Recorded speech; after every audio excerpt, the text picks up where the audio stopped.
from the big discussion, this really came about that we could see that people want to get there, but didn't really know how to get there. And one of the things that you guys did really well, you got people to try and self-diagnose. Right. But the problem is people need a little bit of structure, trying to go from something that's structured to something unstructured. And that's what we will have a chat about, because that's all the thought we've been putting into it. How do we what does a good person look like in learning teams? Hello,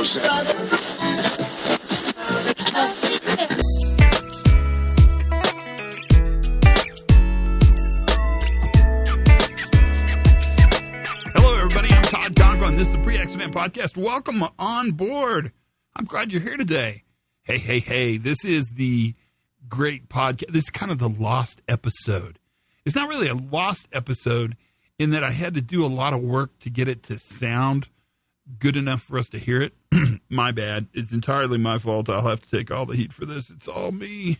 So blame me like crazy if you want to. But you're going to meet Brent and Glennis. Now, you've met Brent Sutton before because Brent's been on the podcast. In fact, he talks about a little in his introduction that we actually did at the end of the podcast that I moved to the front of the podcast. What they're really going to talk about are learning teams. And this is kind of exciting, I think, just because learning teams, I'm not sure this is a especially bold or original idea, but it's interesting in the safety community that we've come to them. Other things, I think, look at these other things, realize the workers have expertise. I think it's really an artifact of the fact that we believe safety happens to workers and that the workers are the problem to be fixed. And so therefore to fix the worker, we tell the worker what to do to be better.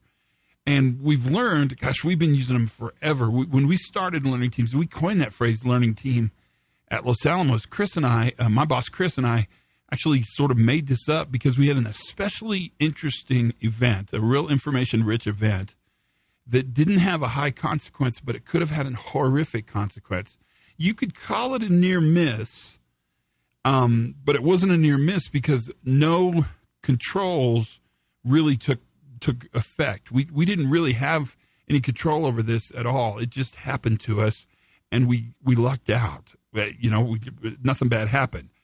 We got together in the hallway in front of my office, which was also next to the men's room, just in case you're wondering. That's if you ever go there.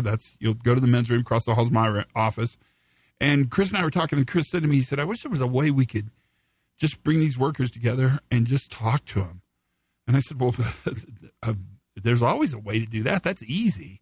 Let's make it happen. And he said, okay, let's try that. Let's not take a traditional investigatory approach. Let's just put a team together and learn from them. And I said, okay, it's done. And, of course, the long story becomes a short story when I tell you it was one of the more rewarding things we'd ever done because it had such an amazing impact on the outcome. We got more data quicker and more information better than we'd ever received it before, hands down. I mean, just hands down. And the people who were a part of the learning team really felt empowered and engaged and really helped us create, quite honestly, an incredibly complete understanding of the failure and an incredibly effective way to move forward. And what's amazing about this event that I'll have to tell you the whole event story, but we had what could have been an incredible electrical event, and our corrective action was to actually put our postdoc and graduate student programs so that they had a line of supervision. They didn't really have a clear line of supervision. They didn't really have bosses per se, which is not uncommon in a research facility because you have your principal investigators, you have the researchers with which you work, but they really aren't your boss. They're your peer in a way. And so what was interesting is we had this event, we brought these people together, and what we fixed was really our HR system. And that's an amazing and pretty poignant part of the story. I mean, that's really valuable and made a huge difference for us. And we just started doing them galore, which is French for a lot. And that has just spun off into an amazing story, told everywhere. I mean, just simply told everywhere. It's remarkable. And one of the places that's really picked up on these, Brent and Glennis are going to talk about this, is they're using them a lot in New Zealand, and they've thought about them kind of the next level above. So you're going to hear phrases like co-create, that teams co-create, and that groups actually are better at generating problem statements than individual people are because of bias and point of view and the things they talk about. It's a really interesting podcast. So let's get into it. I think you're going to find it. It's quite a conversation. It's much more academic than as other podcasts are, but it's really academic in a comfortable way. And I want you to really notice the difference between Brent and Glynis. And you'll see that, and they really come to this story in a much different way, and that's pretty valuable. So without much more ado, this is the Missing Podcast. It's up and on the air and ready for you to listen to. This is a discussion of advanced learning using team-based learning approach. Here we go. Introduce you guys yourself. It seems like we should do that at some point. So. You go first. Well, look, I mean, this is my second outing. I know, you've been on the podcast twice. Yeah, which is fantastic. The third time you get a free sandwich. But I have to put your car. Well, the third time will be in New Mexico. So obviously the first time was opposite the House of Dank. That's right, the House of Dank. You can't underestimate that place. But just briefly, 17 years I've been involved in managing the risk of human misery. And, really involved in when things go really, really bad. And I've been actively using learning teams for the last 2 years. And I have seen the difference it makes with people in really, really bad situations. Yeah. Really, really bad. We use a slightly different approach in that we call it a triangle. And the triangle, the three parts, is made up of how the organisation thought things were being done. We've got how work was actually being done, but the third part is what was the industry norm. Oh, okay, yeah. Or what was the notion of reasonably practicable. Right. And because it's a criminal process or a regulatory process, we need to understand those three parts, because the gap in the middle, or the void, or in some cases the chasm, is the liability that the person or the organisation faces. But using learning teams to understand work is done becomes really, really important in that way. But I'm very fortunate because in the previous podcast we mentioned Glynis. Right, yeah. We've been looking forward to this for a year. Oh my gosh. And of course we politely call this the menage a trois of podcasts. That's right. Politely, of course, because I think Jay Allen recently told he's going to do an R-rated podcast. I know. So I like to say that we're the first. He wants to do dirty safety podcast. Sign me off for that one, okay? Yeah, it seems like, okay. Hello, my name is Glynis. I work with Brent, as we've established. I've got a very different background. I've come through from adult education, so I spent a lot of time with this. I'm really comfortable with this idea of co-construction. I'm really comfortable with the idea that actually I don't have to hold all of the expertise, and the people that I work with and work alongside hold an equal value in terms of their expertise, and that together, actually we can pull that together and harness it and make something greater than of the individual. So I suppose that's sort of where Brent and I kind of come together. A lot of his posh words come from me. Nice. Yeah. All the posh words. God bless you. Yeah. God bless you for doing that. So now's when the actual podcast started, which actually started earlier, but I had to bring it in later. This is how it happens. We start talking, and then I forget to do the introduction. So here's the actual body of the podcast. Oh, that's a great... And how do they get there? That's a good topic. It's a really good topic. Leading on from our earlier topic around competency, this is now saying, what does a competent learning teams person look like? Okay. In this new world. Yeah, in the world as we're creating it. Without weaponising. Right. Because that's the scary part, isn't it? Yeah, well, because you can easily weaponize it just by making it. So we've been putting a lot of thought into why people weaponise. Right. So why do they? Because they... We started? No. Yeah. Oh, no, so we'll do it properly. Oh, no, we'll start.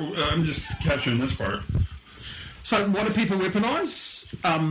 Because they're simply making use of the skills that they have in this new world. So if they're not going to gain new skills, then how do they get the best from the skills that they hold? Right. In doing that. Right. So we've seen the same thing with root cause analysis.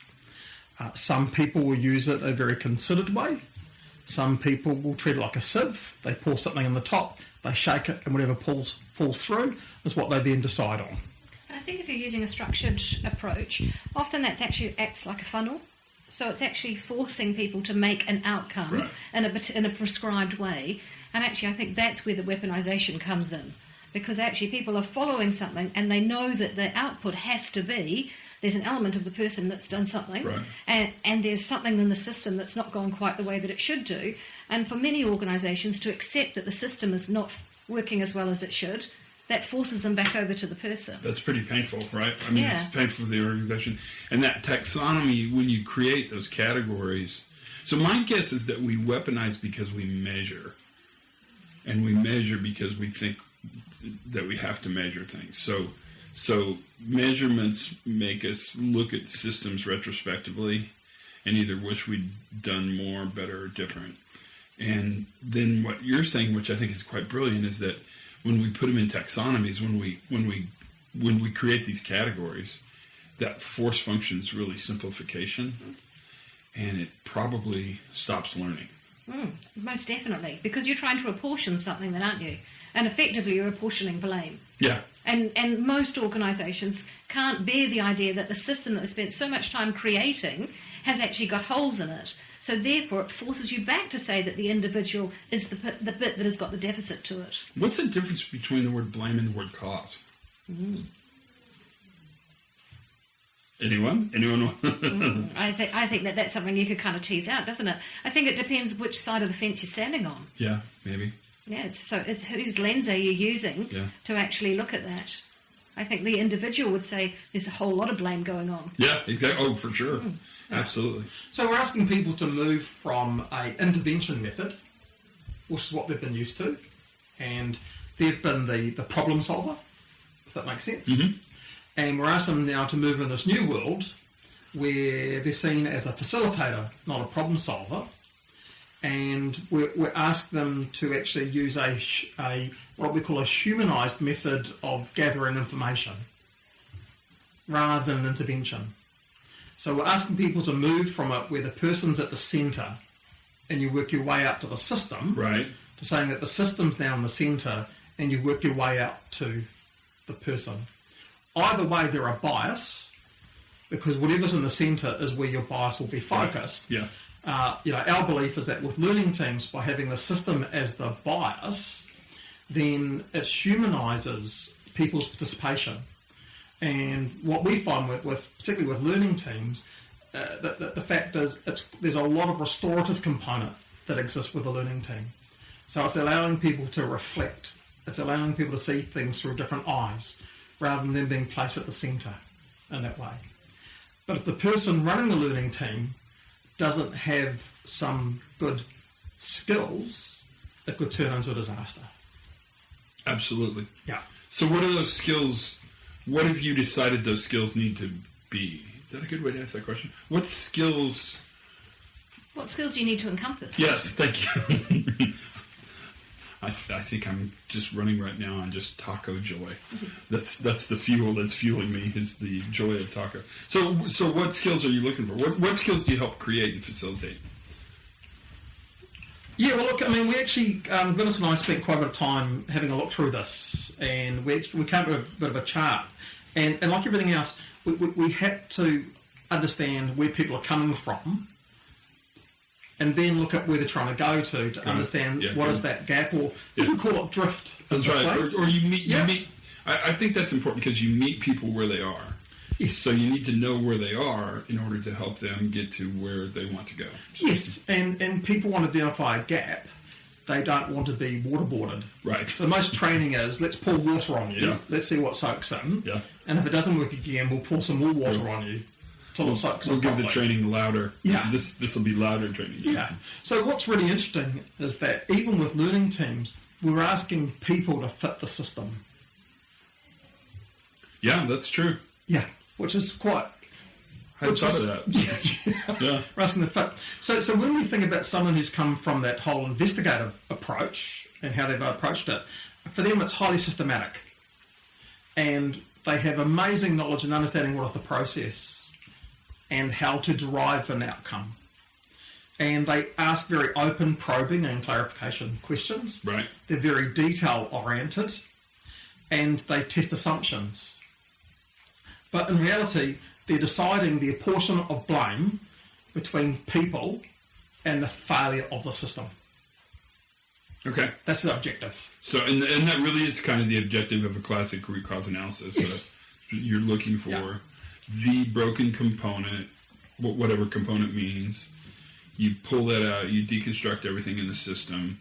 You deconstruct it very systematically, right? You have a method by which you deconstruct it. You fix the broken component, or fix blame to the broken component. You affix cause to the broken component, and then you're done with the investigation. Okay, that's good. I'll give you that. But How's that contrast with learning? Absolutely, because the learning team's approach is the person needs to understand the purpose. Why are we doing this, rather than what are we doing? So it focuses more around the philosophy in that area, and they need to be able to inspire others to communicate. At the same time, they need to be able to capture and summarise the information, but more importantly, they need to put that information into some form of sequence, because the information is coming in a very unstructured brainstorming type approach, and they need to identify what is known and what is not known at the same time. They need to be able to verify its accuracy, but when they ask questions, they need to be able to ask things that are reflective.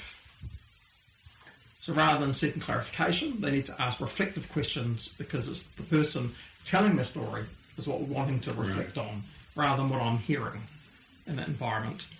And they need to keep the group moving forward. Yeah. That's really, really important. Particularly, sometimes when emotion starts to come in, you need to get that group going forward. And that means they need to understand that group dynamic. And to be reflective, to understand that gap between work is done and work is thought. So to be reflective in that, not to try and problem solve why, but to simply understand that it is present. And that's where empathy comes in a lot. You've got to show lots of empathy, which is to really simply accept how the other person feels without trying to judge them in that process. But in essence, we're asking someone to go from a highly structured environment to an unstructured environment. And that's where weaponisation then comes in.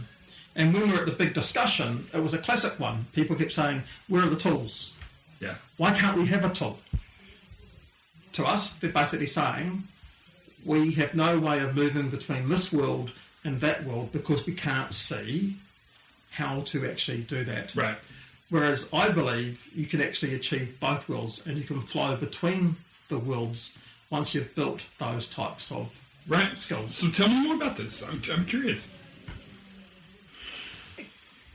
Keep going. The point that I would make is that when you're following a methodology, the methodology becomes your pathway or your roadmap. Right. When you're looking at a learning team, where you have to put your trust is that actually there is a value in co-constructing. Right. So there is a trust that the people that you're working with, so the people that are participating in that learning team, are equal contributors, so that people bring expertise. And that you get the value of that because the expertise is through multiple lenses. So I think then that requires a different skill set than when you are following a predetermined pathway. That predetermined pathway has very obvious milestones which kind of alert you that you're in the right direction. When you're doing it with a learning team, actually that skill set has to be held by the person who's facilitating it. And I think that's why you either get a very good outcome from a learning team or you get a poor outcome from the learning team, because it actually comes down to how well is it being facilitated. And that whole idea that Brent has talked about, that you have to have a purpose. You have to have a shared purpose. It has to be well communicated. Because, again, everybody else that's participating in it, also they're used to this kind of predetermined roadmap. And so you're in this sort of space where it feels a little bit uncomfortable.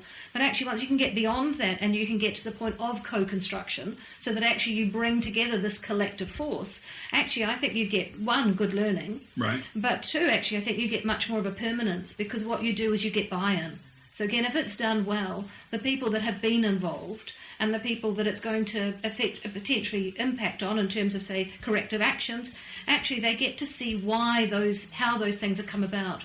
Whereas if you often ask workers that have been exposed to something that has gone astray, actually afterwards, not only do they carry a grief with them because something bad has happened to a friend or a colleague, but also a whole lot of changes happen. And actually often that's not well communicated. So that learning then doesn't become well entrenched. But this is an opportunity where it's based on trust and empowerment. You know, that you're empowering a group of people to say, right, this is what's happened, this is where we've seen things to go wrong. Potentially at that point you bring in others with some other degrees of expertise, but then people get that opportunity to buy in right from the beginning. So I think that when Brent talks about that restorative component, I think that that's really strong. But also equally as strong, I think, is about the retention of learning. Because I think often that retention of learning is lost. By the time the person has gone down that pathway, they are so far at the point of no return that actually they've almost forgotten what they were trying to do at the beginning. Is it difficult to learn to co-construct with a group? Is it difficult to do the things you guys are talking about? Is the challenge I don't know how to ask this question without leading to.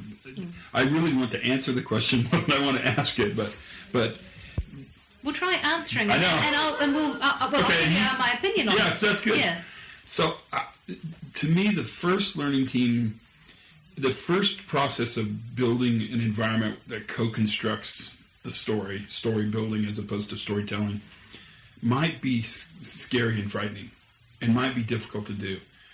The fourth one gets easier. The 10th one, I mean, this is something that as a person who facilitates learning, you'll get really good at it. Absolutely, you hone a craft. Right. As you do when you're using a methodology. The first time you do one, It's presumably, rough, yeah. it's a little bit rough, and you learn as you go. There isn't really any difference on that front, I don't think.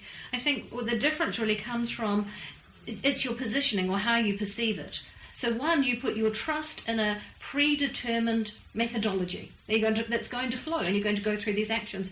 The second, you put your trust that you actually have a skill set that will then capture the knowledge of a group, and then being able to communicate that knowledge back again so you can go through that verification process. But definitely I think it's a honed skill. Having said that, I think it's a skill that can be taught. How would we teach it? I think it's about giving people an opportunity to do that practice. So just as you've said, the first one's going to be a bit rough. So actually give people an opportunity to try it out and to sit in a slightly different position than when they are in control. Because I think that's where the nervousness comes in, is that when you go through using a methodology, you're the person in control of it. You know where you're going with it. But actually often the workers around you, they don't have that knowledge. So there's an imbalance of power. Swap it over now when if you're managing or facilitating a learning team, now what you're doing is that you have to have trust that you've got decent facilitation skills. And confidence that you can live with uncertainty, right? Yeah, absolutely. I mean, and that, to me, the challenge is that you don't know what the team will co-construct.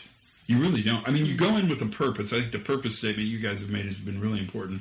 You go in, but almost my biggest challenge in leading a learning team is to keep them out of solution.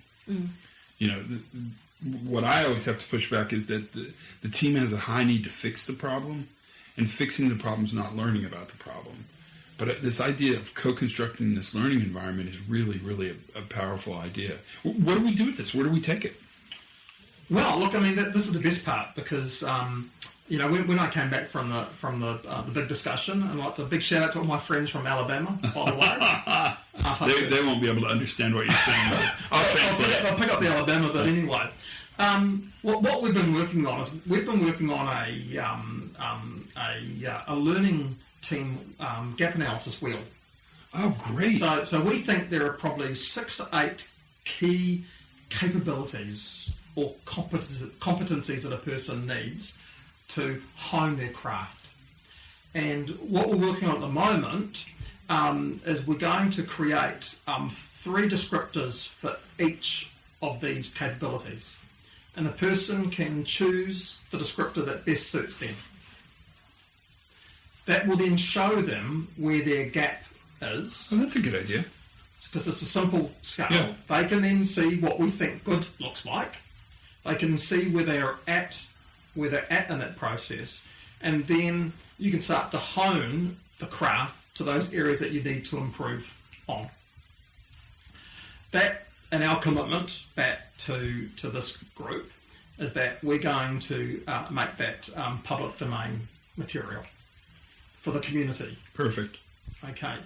And, from our perspective, like all these things, it needs feedback and it needs to evolve in its own way. But we think if there are 6 to 8 things a person can focus on, if they know what good looks like, they can start to move towards that.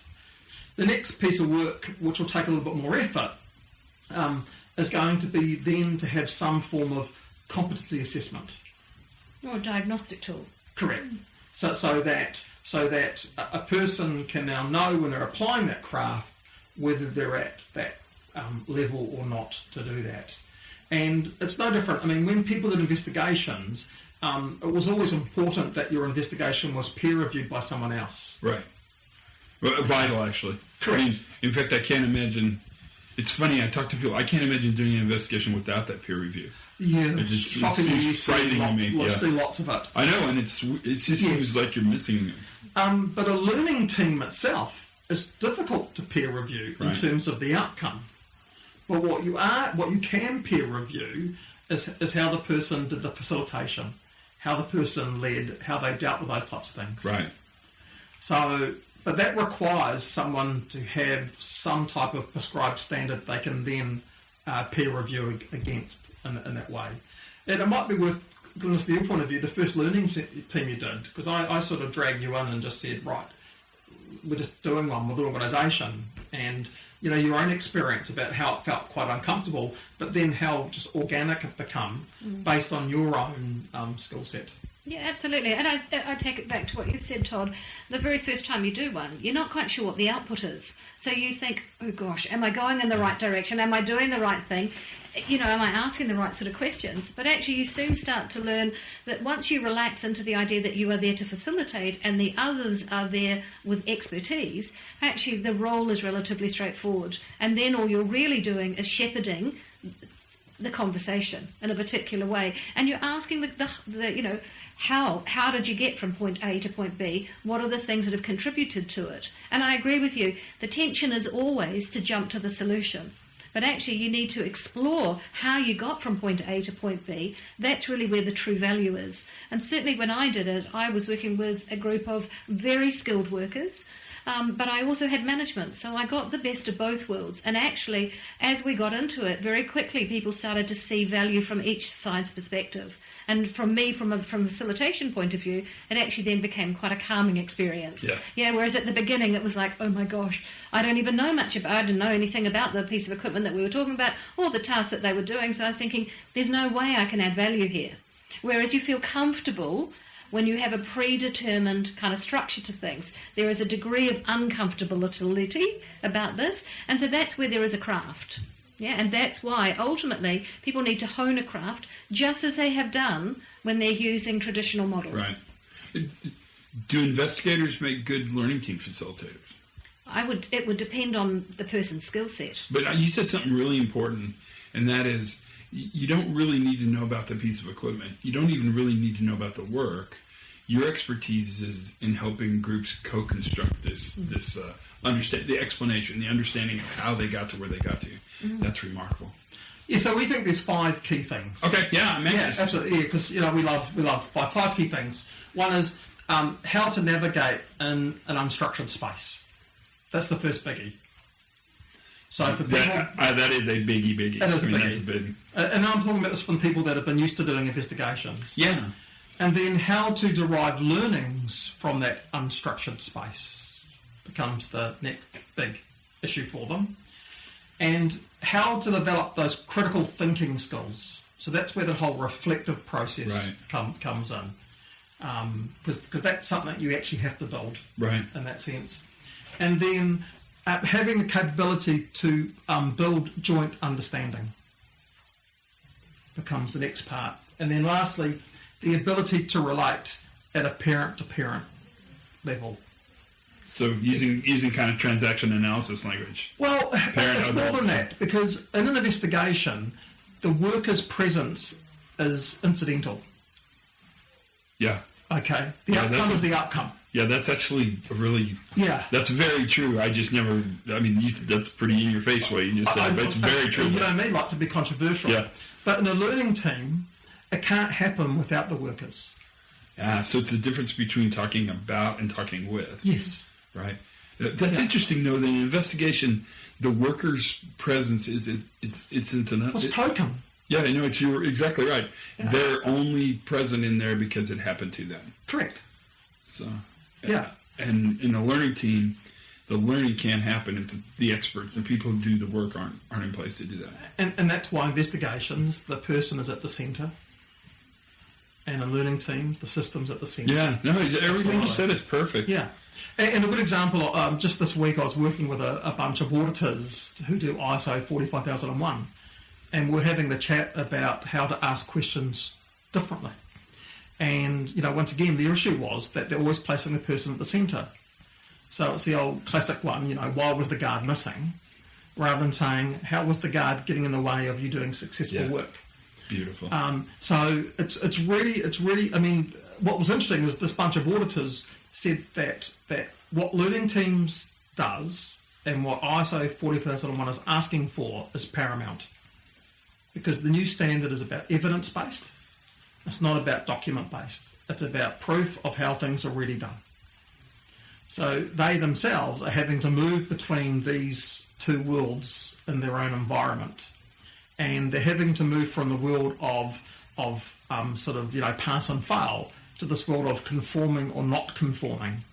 But either way, they have to have evidence of why you conform or evidence of why you don't conform. And the only way they can get that evidence is to engage with the work. You have to see how work is done. Yeah, you have to know how work is done. And in order to do that, you have to be present. And that's vital.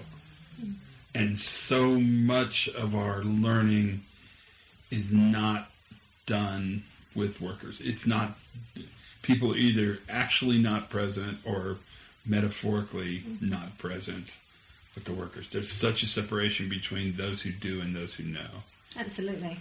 And we're pushing learning teams into areas that have not been traditional. Like we're using learning teams to do hazard ID. Oh, that's a great idea. Yeah, we've recently been involved in writing a course around managing machinery risk.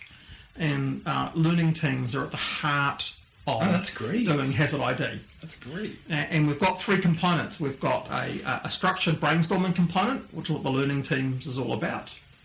We've got an experiential gap analysis component in there as well, which is looking at things that how they've been managing things in the past and their experiences. And then the last component is we've actually created a checklist component. But we're using the checklist as more of a reflective component because luckily with machinery, there are only so many ways that energy can be released. Right. So if we know that there's a fixed means of releasing energy, then the checklist can become a reflective process. If we use the checklist at the beginning, we would constrain people's ability to tell their stories and to share. But if we use it at the end, it helps to reflect back to make sure that we've captured that other component. And our experience is that you can get about 20% more information from a learning team through having that reflective checklist process. Now it sounds quite interesting, and I don't know if I've got the right words, Glynis, but I call it that people have latent knowledge. So knowledge that they can't bring out unless they can align it with something. Right. So if the learning team, for instance, hasn't talked about supervision, what does supervision look like, whether it's useful or not, that doesn't come up, then that gets missed by the team. Yeah, I mean,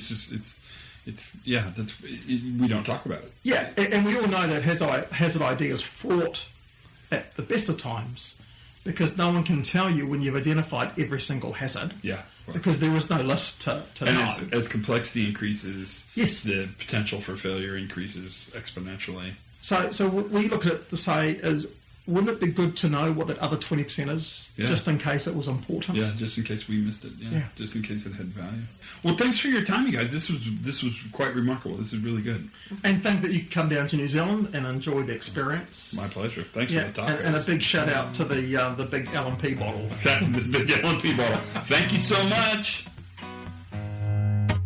And there you have the podcast. What do you think? Okay, the comment to the L&P bottle is, while I was in New Zealand this year, there was a village, a town in New Zealand that is famous for this soda, this lemon soda called L&P. And in the middle of the town, they have a giant bottle. And you know I love giant things. Either like giant things or miniature things. Those are things I like. And golf carts. Those are the three things I really love. And so they took a picture in front of the giant L&P bottle. And it got on LinkedIn, as things like that do. And it was very interesting. It was a kind of an interesting study in sociology that, of course, all the New Zealand and Australian people knew what L&P was, so they commented on L&P. All the European people thought it was a beer bottle and commented on the fact that was a good-sized beer bottle for me. And all the American people commented that they had bigger things in their town I should stand in front of to get my picture taken to put on LinkedIn, which I think is a really good sociological study of those three parts of the world. That's if I were to guess that would happen, that's what I'd guess happened. I should shut up because the podcast is really long. This was a long one, but it's a great discussion in how learning team happens. And it's a deep dive. People are thinking about this now really academically, quite theoretically, and that's great. That only makes it better. Thanks for your time, you guys. Learn as much as you can every day. Have as much fun as you can squeeze into a bag. And for goodness sakes, you guys, thanks for listening, and be safe.